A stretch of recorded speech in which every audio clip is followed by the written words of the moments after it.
Try tayo dito ng ano guys, hula-hula. Day 26. So, month, May. 05. Year 2003. Hanapin natin 2003. Tapos, ano to? Para saan to? Virgo, August. May. Ito. May. Tingnan ang mga resulta. Mangyaring ipasok ang iyong mga detalye para sa mga pinakatumpak na result. Hulaan ang iyong hinaharap na horoscope. Tingnan ang resulta. Daily. So, ano daw to? Academy. So, ito yung 26/05/2003. Ikaw ay mapagkakatiwalaan at palaging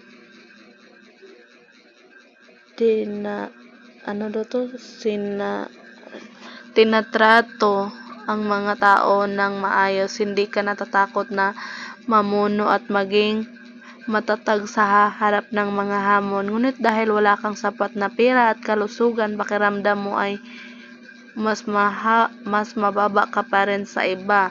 Bukod dito, napakabait mo rin. Laging gustong tumulong sa iba. Tama yan.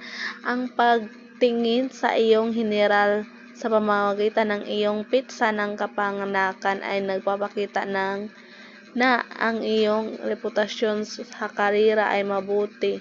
Gayunpaman, kailangan mong maging maingat sa mga tao sa paligid mo dahil ikaw ay isang taong may talento. Lagi ka nilang gustong ibagsak upang magnakaw ng kredito. Kaya palagi mong nararamdaman na palagi mong sinusubukan ang iyong makakaya ngunit hindi magtagumpay, lalo na dapat kang maging mas maingat sa iyong kalusugan. Malamang na magkakaroon ka ng mga problema sa kalusugan. Mas malamang na magkaroon ka ng mga sakit na may kaugnayan sa puso. Hindi maganda ang kalusugan ng reproduktibo. Career 50%. Regarding sa career mo, makikita ko masipag ka sa trabaho mo, pero nakikita ko na kahit anong pilit mo, hindi mo maitatago ang pera para iipon para sa sarili mo. Oo nga, totoo yun kasi todo rescue kasi ako pag may problema yung family ko. Mga kapatid, father, mga tiyahin, or basta kapamilya, mga mahal ko sa buhay. Basta may maitulong lang, itulong na kahit wala nang matera. Pero laging nawawala dahil sa malas sa buhay at sa particular, mayroong isang tiyak na malas na puwersa na nakapaligid sa iyo na humahadlang sa iyong pag-unlad sa buhay. Dapat mong bigyan pansin ang mga kaibigan sa paligid mo dahil nakikita kong sinasamantala ka nila para mawala ang pera mo. Yung mga kaibigan ko, panay hiram, hindi naman nagbabalik, pero ayos lang yun.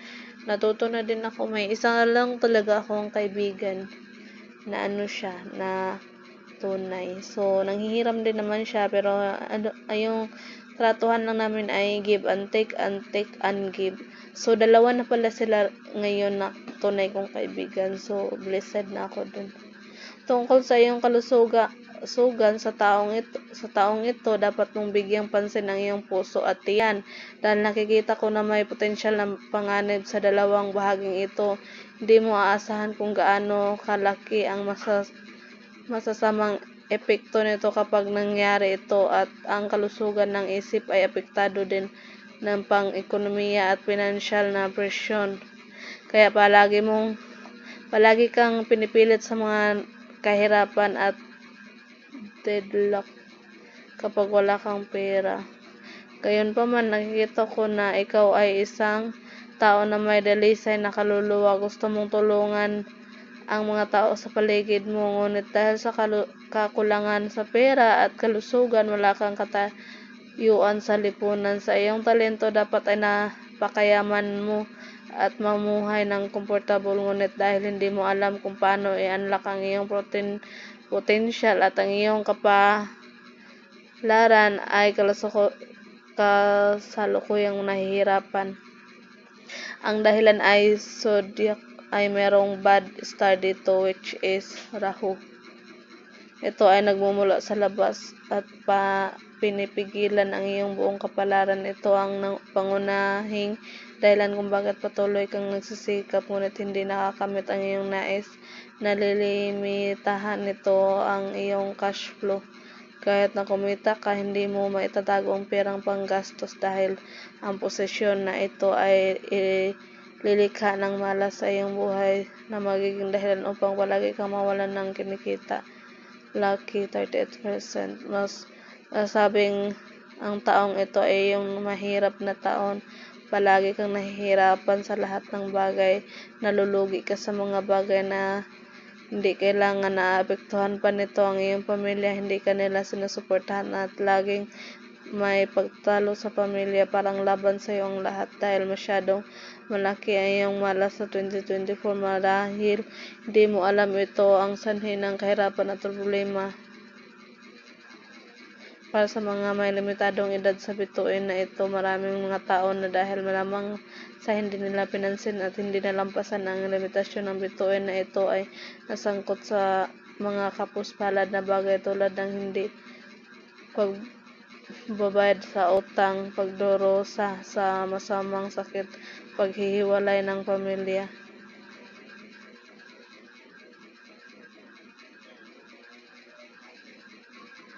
Gayon pa man, medyo maswerte ka dahil may mga pagkakataong nakakatagpo ka ng maraming maswerteng bagay mula sa Diyos dahil sa mga bagay na natulungan at nagawa mo ng maraming kapaki-pakinabang na bagay sa buhay. So, totoo naman to. Gayon pa man, hindi nagkataon na alam ito ng Diyos at binibigyan ka ng swerte o na base sa iyong pangalan at petsa ng kapanganakan. Nakikita kung hindi favorable ang iyong kapalaran sa taong 2024. Madalas kang makatagpo ng maraming hindi inasang bagay. Nakaranas ka ng malaking pagkawala sa pananalapi at sinusubukan mong makabawi ngunit mahirap dahil hindi ka pinalad na makabawi, pati na rin ang iyong kalusugan na nagpapakita ng mga palatandaan ng pagbaba. Tiyak na hindi mo alam ang isang masamang puwersa na pumipigil sa iyong buhay. Masasabing ang 2023 ay isang pabago-bagong taon para sa iyong edad dahil ang masasamang impluwensya mula sa labas ay nagpapaliktad sa iyong buhay at naapekto rin ito sa iyong kalusugan. Palagi kang napapagod sa kasalukuyang pressure, hindi mapakali ang isip. Dapat kang gumising para baguhin ang iyong kapalaran bago pa huli ang lahat. Ang iyong elemento ng zodiac ay napapakita na ikaw ay isang aktibong tao at kung minsan ay gumagawa ng mga bagay nang hindi iniisip. Gayon pa man, kapag sinunod mo ang iyong puso, ang iyong mga kakayahan sa psychico ay lubos na maa-active. Kaya huwag kang mag-alala, narito ako para tulungan kang makahanap ng iyong swerte at magkakataon sa pagbabago ng buhay kaysa sa iyong palampas at pinaghirapan. Alam kong mayroon kang sapat na kumpiyansa at kakayahang gawin ang anumang bagay, ngunit hindi ka magiging mas produktibo. Kailangan mo magdala ng swerte sa iyo, pati na rin magkaroon ng isang anting-anting upang proteksyonan ng iyong kalusugan at magdulot ng masamang mga palatandaan mula sa iyo. Hindi nagkataon na dito ay ako nakilala sa puntong ito. Narito ako para bigyan ka ng mga hula at payo na sa hinaharap. Kailangan mong samantalahin ang pagkataong ito para magbago o ikaw ay magiging mahirap, malungkot at mahina.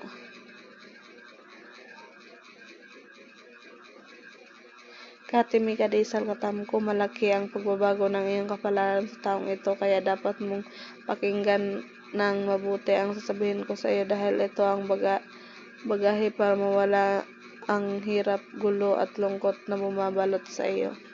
Sa totoo lang guys, sa ngayon ay peaceful yung Yung 2021 namin, 2023 namin ay medyo magulo talaga kasi bago pa nawala yung ano namin yung mother namin, tapos madami pang regrets, madami pang mga yung nagsisisihan kami, tapos ayun, parang ang struggle, tapos sobrang nasasaktan kami, tapos ayun, medyo nagkasumbatan kami kasi halos ako lang yung umagapay sa panahon na yun, tapos ako pa naging masama. So ayun, sobrang ikinasakit ng puso ko yun, tapos ako pa yung nasusumbatan. So naglabas din ako ng mga hinakit ko, tapos ayun, so nagkasumbatan. So which is humingi naman ng tawad yung kapatid ko dahil siya hindi ko na ibabalik, pero nga naisip niya din na siya yung mas nakakatanda sa akin, tapos ganun yung nangyari. Ako lang yung andon, tapos ako lang yung anim kami na magkakapatid, so yung dalawa ay maliliit pa, so kami lang yung apat na malaki na, tapos tatlo lang yung nag-aambagan. So yung panganay namin ay wala pa talaga siyang magawa doon na time, nagka-cancer kasi yung mama namin. So sobrang hirap sa ospital, pero kinakaya naman namin, natutulungan lang. So ayun, tapos nung nawala na, so sinumbatan ako, so sumumbat din ako kasi hindi naman, sobrang hirap kasi noon sobrang hirap. Tapos palagi lang akong nagpa-as if na strong, at saka kaya, positive lang pala parati yung iniisip, walang negative, umaasa na magiging okay pa. So palagi lang pinipresenta ko yung smile ko kahit hirap na, kahit sakit na sa puso, kahit ang nahihirapan na, magpapaka-strong pa din para hindi mawala ng pag-asa yung mama ko, in-encourage parati. So ayun, tapos halos ilang buwan kami doon sa hospital, tapos iniwan ko yung pinaalaga ko yung anak ko sa papa ko. So sinacrifice ko talaga yung para lang ma-encourage yung mama ko, kasi ayaw niya sa iba, gusto niya sa akin lang, gusto niya sa akin magpasama kasi positive lang ako parati. Tapos kahit sa upuan lang ako matulog, kahit bawal sa akin yung malamig, kasi galing nung nanganak kasi ako, pag nasa na ako, lalamigin na ako, lalo na pag siya tiles or semento yung aapakan ko, so yung lamig aakyat sa tiyan ko, tapos sasakit. So simula nung nagkaanak na ako, hindi na ako pwede sa mga malamig, kasi aakyat talaga yung lamig sa tiyan ko. So tiniis ko lang yun, ayos lang sa akin, hindi ko inisip yung sarili ko, kahit anong postura matulog, or kahit hindi ako, parang zombie na ako, maglalakad, bibili ng resita, kahit takot ako sa dilim, hindi ko na inisip yun. Importante lang ay ma-provide agad yung mga needs ng mama ko. So ayun, hindi ko yun inisip. Importante lang talaga ma-encourage siya na lumaban sa buhay, kasi pag wala siya, mawawasak kami. So ayun, grabe, super powerful ni Papa God.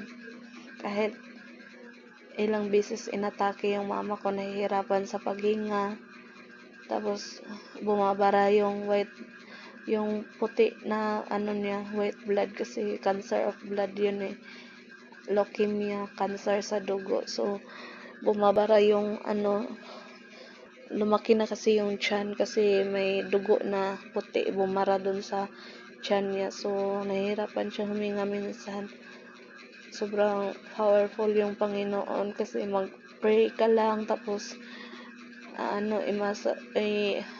uhap-uhapin mo yung ni mama namin tapos lagyan ng haplas, ointment. So, tapos ayun, tatawag ng doktor o nurse, magiging okay na siya. Dasal lang talaga, tawagin lang yung Panginoon, makipag-usap ka lang sa Panginoon, sasagutin niya agad. So, tutulong talaga ang God. Super powerful. So, ayun, hindi ko inakala na may katapusan pala yung pagtulong ng Panginoon. So, ayun guys, yung nangyari, ilang beses na inatake, nakasurvive. Hindi ko inakala na may katapusan pala yun. So, yung nawala na siya. Tapos may sinakripisyo pa ako guys, yung basta malala yun, malala na ginawa ko para sa mama ko. So, hindi ko matanggap na siguro sa maling desisyon ko sa buhay kaya siya kinuha. So, sinisi ko yung sarili ko. Kasi kung mas pinabuti ko pa siguro hindi siya binawi ng Diyos. Pero dumating na talaga yung panahon na yun. Kaya akala ko talaga ako yung may kasalanan kasi dapat nagpakatino ako or hindi ako gumawa ng mga desisyon sa buhay na ikagalit ng Diyos o ano pa man yan. Ang hirap kasi ng sitwasyon na ganun guys, ang hirap talaga as in.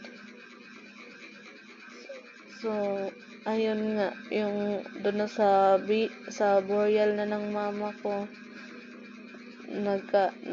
naging kompleto kami ng mga kapatid ko. So, mga ilang araw nun, lalo na dun sa pag-process ng mga certification, doon ayaw kasi ng ng kapatid ko, ayaw niyang anuhin kasi maliit pa daw yung anak niya. So, ako na naman yung mag-process nun, ako na naman. So, puro na lang niya, yung sarili na naman niya. So, ayun, nagsumbatan kami. Siya naman nauna yung sumumbat. So, sumumbat din ako kahit mas matanda siya sa akin. So, sumumbat ako. So, ayun, nagsumbatan kami medyo mga ilang ilang buwan bago kami naging okay. Tapos, itong taon na ngayon, yung 2023 talaga is medyo magulo talaga yung namin. Wasak kami na pamilya. Tapos, nagkaano pa kami, may away pa kami ng kapatid ko. So, medyo mahirap talaga. So, itong hula dito guys ay parang sa sa 2023 na taon. So, masaya ako ngayon kasi yung kapatid ko ngayon nagtutulungan kami nitong 2024. Tapos nagkikita kami doon sa lugar ng mama ko. So, nagtatawanan kami, nagbibiruan. Talagang sumasaya na kami. Hindi kaya ng dati na mabigat sa dibdib tapos hindi tumatawa, walang biruan, pakiramdaman lang ng sakit at hinaing sa puso. So, ayun, pinagpasalamat ko sa Diyos ngayon na okay na yung pamilya ko. Tapos ngayon, gaya pa din ng dati, pag may problema yung pamilya ko, todo resback agad ako, lalo na pag pinag-uusapan na yung mga mental issues, yung mga ganun ba, na stress na daw sila. So todo bigay talaga ako, kaya hindi ko na ano hindi ko na isip yung sarili ko. So madami akong gustong gawin, guys, madami akong gusto, mga balak, tapos hindi pa natutupad. So ngayong taon na to, dahan-dahanin ko yan, sarili ko naman. Pero bibigay pa din ako, syempre naman mahal ko sila. So kahit magkano lang, importante galing sa puso. Tapos iiwasan ko na siguro yung parati na lang sinosolve yung problem nila, para naman meron sa sarili, di ba? So ayun, iniisip ko mag-invest sa sarili ko, kasi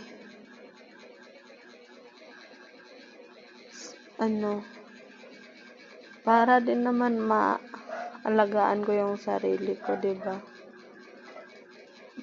Mag-invest na ako sa sarili ko. Pero hindi ko talaga mapigilan pag sa time na kailangan talaga nila. So yung puso ko at yung utak ko nag-iisip agad ng solusyon. So ayun, sana sana makontrol ko na tong ganito na tinatanong ko lang kung magkano yung kulang, ano bang kailangan, ganun, para maging okay na yan, huwag ka nang ma-stress dyan. Mga ganun ba, lalo na yung mga bunso naming kapatid na lalaki, ayoko na-stress siya. So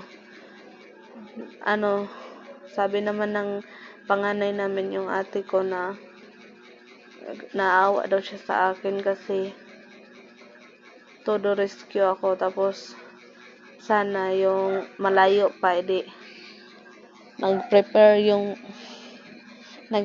malayo pa, nag-prepare sana yung nag-prepare sana sila, para nakita daw kasi niya doon pag umuwi siya doon, na daw pahiga-higa lang, tapos pag kailangan na mag daw sa akin, so ako naman maaawa agad. So rescue daw ako agad, so naawa daw siya sa akin. Dapat daw bilang pamilya dapat tulungan. So ganun naman yung sinasabi ko sa kanila din, dapat tulungan kami. So kulang din sila sa pagsabi ng ganyan. So na lang, kakapalan ko lang yung mukha ko pag may problema yung isa, pa-rescue doon sa panganay, sa pangatlo, sa pang-lima. So tulungan kami para hindi naman ako lang yung mabigatan, diba? So ganyan na yung gagawin ko, guys, para hindi ako parating nawawalan. So good luck sa pamilya ko at good luck sa inyo. God bless sa ating lahat.